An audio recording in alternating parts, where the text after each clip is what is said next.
দেখুন আমাদের গাছগুলো রেডি করা হচ্ছে।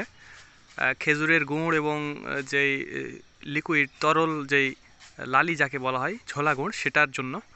আর কিছুদিন পরেই হয়তোবা আপনারা গুড় এবং তরল গুড় লালি দুটোই পাবেন আপনারা হাতে।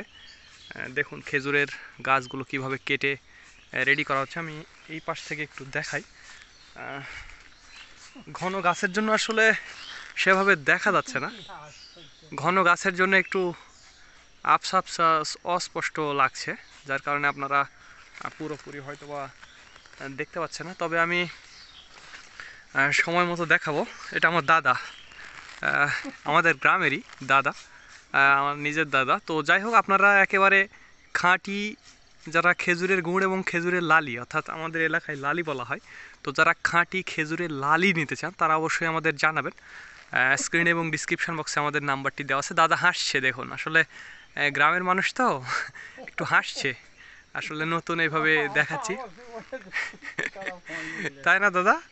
তো যাই হোক, দাদাকে আসলে এইভাবে দেখানো হয়নি। তো যাই হোক, আপনারা 100% শিওর থাকতে পারেন যে একেবারে খাঁটি খেজুরের লালি এবং গুড় এই দুটো আপনারা পাবেন। এই যে দেখুন দাদার, এটা আমার মুখের না, দাদার মুখের কথা, কারণ বন্দুকের গুলি মিস হবে, কিন্তু দাদার মুখের কথা যেটা বলবে সেটা সেটাই হবে। হ্যাঁ, উনি যেইটা বলবে ঠিক সেটাই হবে আর কি। এই তো যাদের প্রয়োজন হবে লালি এবং গুড় তারা আমাদের জানাবেন।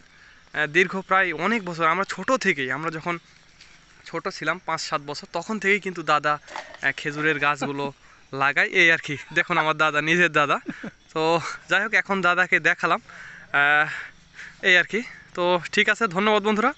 This is Mizanur Rahman from Manda, Naogaon. ও আর একটি কথা বন্ধুরা বলা হয়নি, দেখুন ওই একই ভিটাতে দেখুন মৌমাছির চাক, হ্যাঁ ওই যে দেখুন মৌমাছির মালিক এবং দাদা খেজুরের গাছ লাগাচ্ছে, তো মৌমাছির চাক কিন্তু রয়েছে। তো যারা এই খাঁটি মধু নিতে চান তারা আমাদের জানাতে পারেন, খাঁটি মধুও সরবরাহ করা হবে।